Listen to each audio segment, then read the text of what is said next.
بسم اللہ الرحمن الرحیم قلت حیلتی انت وسیلتی ادرکنی یا رسول اللہ صلی اللہ علیہ وآلہ وسلم۔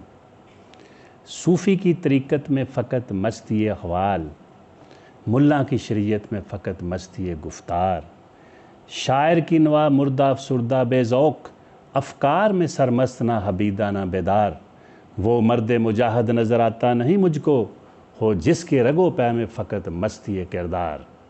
میں ہوں پروفیسر محمد منیر قادری، صدر شعبہ ایجوکیشن، گورنمنٹ جناح اسلامیہ کالج سیالکوٹ۔ محترم مکرم ناظرین، اللہ جل شانہ کے بے پایا لطف و کرم اور حضور صلی اللہ علیہ وآلہ وسلم کے نالان پاک صدق سے آج میں گفتگو کرنے لگا ہوں کہ میں نے ڈاکٹر طاہر القادری سے کیا سیکھا۔ پچھلے 33 سال میں عالم انسانیت، عالم اسلام کی عظیم ترین مذہبی شخصیت حضرت علامہ پروفیسر ڈاکٹر طاہر القادری سے جو میں نے سیکھا ہے کہ پہلی بات یہ ذہن میں رکھ لیں کہ آپ ایک کثیر الجہات، ملٹی ڈائمینشنل، ملٹی فیسٹڈ اور کثیر المقاصد شخصیت ہیں۔ زندگی کے تمام شعبہ جات کے بارے میں آپ اگر رہنمائی لینا چاہیں تو ڈاکٹر طاہر القادری کی طرف رجوع فرمائیں، آپ کو زندگی کے تمام شعبہ جات میں کامل رہنمائی، مشاورت اور راستہ ملے گا۔ تو میں عرض کرنا چاہ رہا ہوں کہ پہلا کام میں نے سیکھا وہ یہ کہ اسلام میں مذاہب اربع،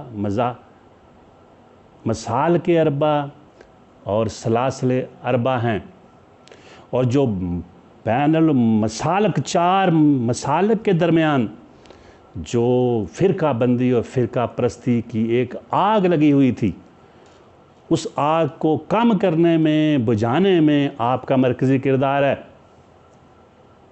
یہ بات یاد رکھ لیں کہ ان تینوں میں اختلافات رہے ہیں جو تینوں شعبے میں بنائے، مذاہب اربع، مسالک اربع اور سلاسل اربع، مگر جب فرقہ پرستی اور فرقہ بندی کی انتہا تھی تو پہلا سبق میں نے یہ سیکھا کہ آپ نے مسالک کے درمیان تعاون و اشتراک کو فروغ دیا، کہ جو ان کے درمیان مشترکات ہیں، کامنالٹیز، مشابہات ہیں، ریزمبلنسز، سملیرٹیز، ان کو زیادہ سے زیادہ فروغ دیا جائے۔ اس کا طریقہ آپ نے کیا کہ تمام مذاہب کا آپ نے دل سے احترام کیا ہے۔ آپ نے بنیادی بات کیا کی کہ اپنا جو بھی آپ کا مسلک ہے اس پر ڈٹے رہو، اس کو نہ چھوڑو، اس کو دلائل و براہین، مثالوں، استدلالات اور واقعات کے ساتھ اس کی حقانیت و صداقت کو پیش کرو، مگر دوسروں کے مسالک کو چھیڑو نہ، ان کے اکابرین کا احترام کرو، ان کی تضحیق کرنا، مذاق اڑانا کبھی ایسا نہ کرو۔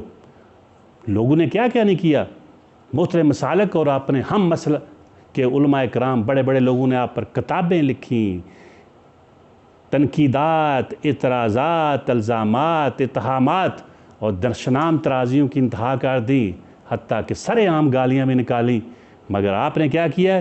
کبھی کسی کا جواب نہیں دیا، کسی پر جوابی وار نہیں کیا، حتیٰ کہ جواب دے دینا تک، اور اپنے ماننے والوں کو کہا کہ نو، ہم نے تعاون، اشتراک، محبت اور آپس میں ایک دوسرے کے ساتھ خیر خواہی کے جذبات پیدا کرنے ہیں۔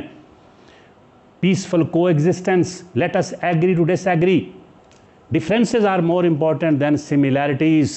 تو ہم نے آپس میں، اور اس کا حل آپ نے عملی مثال اپنی ذات سے پیش کی ہے، اپنے خیالات، اپنے افکار، اپنے نظریات سے پیش کیا ہے۔ اس لیے آپ کی کتابیں کا مطالعہ کریں، آپ کی کیسٹس کا مطالعہ کریں، تقاریر کا، جہاں بھی مطالعہ کریں، آپ کو محبت کی فراوانی اور چاہت کی ہر طرف سے فراوانی ہی فراوانی نظر آئے گی۔ اس لیے اگر کوئی شخص چاہتا ہے کہ وہ مسالک کے درمیان محبت، تعاون، اشتراک، احترام، تکریم پیدا کرنا، تو وہ آپ کے خیالات سے آگاہ ہو جائے، تو وہ جانے پہچانے، پھر اس کو خود ہی سمجھ آ جائے گی کہ آپ کے خیالات کیا ہیں۔ تو پہلا کام میں نے سیکھا، اس کا بڑا فائدہ ہوا ہے اور ہو رہا ہے، اور یہی اس کا حل ہے۔ اگر ہم اختلافات میں جائیں، دوسروں پر تنقیدات، اعتراضات اور گالیاں نکالنے سے تو کبھی مسئلہ حل نہیں ہوا، نہ ہوگا، نہ اب ہوا، نہ آگے ہوگا کبھی۔ تو پہلا آپ نے کام، بہت بڑا کارنامہ سر انجام یہ دیا ہے۔ اور دوسرا کام کہ احترام انسانیت اور تکریم آدمیت، آپ نے پوری دنیا کے انسانوں کے درمیان باہمی محبت، مروت، مودت پیدا کرنے کے لیے اور ایک دوسرے کے درمیان مل جل کر کام کرنے کے لیے، سمجھنے کے لیے، اور بطور انسان تمام انسانوں وہ اللہ کی مخلوق ہیں، ان کے درمیان محبت پیدا کرنے کے دنیا بھر کے دورے کیے ہیں اپنے خطابات میں، اور آج پوری دنیا اس کو سراہ رہی ہے، اس پسند کر رہی ہے، آپ کی مدد سرائی کر رہی ہے۔ تو ہم نے کیا کر رہے ہیں؟ پوری دنیا کے انسانوں کو کیا کریں گے ہم؟ رنگ، نسل، علاقہ، مذہب، بے شمار ہمارے اختلافات کے ہوتے ہوئے بھی ہم نے کیا کرنا ہے؟ پرامن بقائے باہمی مل جل کر، ٹھیک ہے، تاجدار کائنات صلی اللہ علیہ وسلم فرمایا میرا پیغام وہاں تک جائے گا جہاں تک سورج کی شعائیں جاتی ہیں، کرنیں جاتی ہیں۔ تو کیا ہم دنیا کے تمام انسانوں کو پیغام دینا چاہتے ہیں؟ تو محبت کے پیغام کے ذریعے، امن کے پیغام کے ذریعے، انسانیت کے پیغام کے ذریعے، احترام انسانیت اور تکریم آدمیت کے پیغام سے ذریعے ہم ان کو اپنے قریب لا سکتے ہیں، پھر اپنا پیغام پہنچا سکتے ہیں۔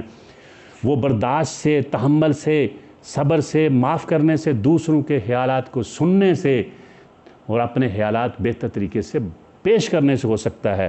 اس حوالے سے دیکھیں تو پوری دنیا کے انسان آپ کا احترام کر رہے ہیں۔ کیوں؟ آپ انسانوں کو جوڑ رہے ہیں، توڑ نہیں رہے۔ آپ محبت پیدا کر رہے ہیں، نفرت پیدا نہیں کر رہے۔ آپ لوگوں کے درمیان تعاون پیدا کر رہے ہیں، بد امنی، بد نظمی نہیں پیدا کر رہے، حقارت اور کدورت پیدا نہیں کر رہے، بلکہ محبت، چاہت اور مودت، ارادت پیدا کر رہے ہیں تاکہ لوگ ایک دوسرے کو سمجھیں۔ تو یہ کوئی معمولی کام نہیں۔ ہم کیا کریں؟ ہمیں پوری دنیا میں ہم نے کیا کرنا ہے؟ whether we like them or dislike them we must tolerate them۔ ہمیں لوگوں کو برداشت کرنا ہے۔ تو یہ برداشت، ٹالرنس، فاربیرنس، یہ بہت بڑا کارنامہ ہے جو آپ نے پیدا کیا ہے اپنے ماننے والوں اور دوسروں میں، کیونکہ اس کے بغیر چارہ نہیں۔ اب دنیا میں چل نہیں سکتے، آگے بڑھ نہیں سکتے، تو اب دنیا کو گلوبل ولیج نہیں، گلوبل سویٹ کہتے ہیں۔ تو دنیا میں اگر آپ چاہیں الگ تھلگ رہ کر زندگی نہیں بسر کی جا سکتی۔ تو دوسرا کام آپ نے یہ کیا ہے جس کی وجہ سے میں پچھلے 33 سال سے آپ کا گرویدہ ہوں، آپ سے شدید محبت کرتا ہوں اور دوسروں کو دعوت دیتا ہوں کہ اس کو سمجھیں۔ نمبر تیسرا، بے شمار چیزیں سیکھی ہیں مگر 3 بنیادی عرض کرنے لگا ہوں۔ تیسرا کیا؟ عشق رسول۔ تاجدار کائنات صلی اللہ علیہ وسلم، جب بھی آپ نام لیتے ہیں تو آپ نے دیکھا تاجدار کائنات صلی اللہ علیہ وسلم، آقائے دو جہاں صلی اللہ علیہ وسلم، حضور صلی اللہ علیہ وآلہ وسلم۔ اور جب کبھی آپ بیان کرتے ہیں تو منظر دیکھنے والا ہوتا ہے کہ آپ اتنی بڑی خود شخصیت ہو کر کیا بیان کرتے ہیں، اور میری حیثیت کیا ہے؟ حضور صلی اللہ علیہ وآلہ وسلم کے شہر مدینہ سے گزرنے والے، گلی میں گزرنے والے کتے کے پاؤں سے مس ہونے والا ایک ذرہ اس شخص سے کروڑہ درجے بہتر ہے۔ یہ ہوتی ہے محبت، یہ ہوتا ہے عشق رسول۔ اور عشق رسول کے بغیر ہمارے ایمان کی روح ہے۔ عشق رسول کے بغیر دنیا میں کوئی مسلمان ہونے کا دعویٰ ہی نہیں کر سکتا۔ بجھی عشق کی آگ اندھیر ہے، مسلمان نہیں راہ کا ڈیر ہے۔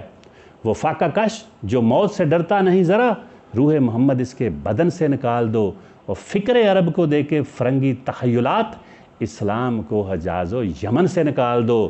تو آج بھی اگر دنیا میں جب بھی کوئی حملہ آور ہوتا ہے تو آقا دو جہاں صلی اللہ علیہ وسلم کی ذات اقدس سے ہوتا ہے۔ ہمیں تاجدار کائنات صلی اللہ علیہ وسلم جو ڈاکٹر طاہر القادری نے سبق دیا وہ کیا ہے کہ آپ کے ساتھ ایمانی، نبی اکرم صلی اللہ علیہ وآلہ وسلم کے ساتھ ایمانی، اعتقادی، نظریاتی اور تصوراتی تعلق کے ساتھ ساتھ حبی، قلبی، روحانی، جذباتی اور عشقی تعلق انتہائی ضروری ہے۔ اس کے بغیر گزارا نہیں۔ صرف جو ہے وہ اعتقادی تعلق سے کام نہیں بنے گا۔ اگر ہم نے مسلمانوں کے اندر سچا جذبہ، جوش، ولولہ اور پکا سچا مسلمان بنانا ہے اور اسلام کے لیے تن من دن کی قربانی دینے والا پیدا کرنا ہے، اور اس کے اندر ایسا ولولہ پیدا کرنا ہے کہ وہ تمام لوگوں تک پیغام پہنچائے محبت، عشق کا، رحمت کا، آقا دو صلی اللہ علیہ وسلم کی، تو وہ پہلے اسے اپنے آپ کو عشق رسول سے لبریز کرنا پڑے گا۔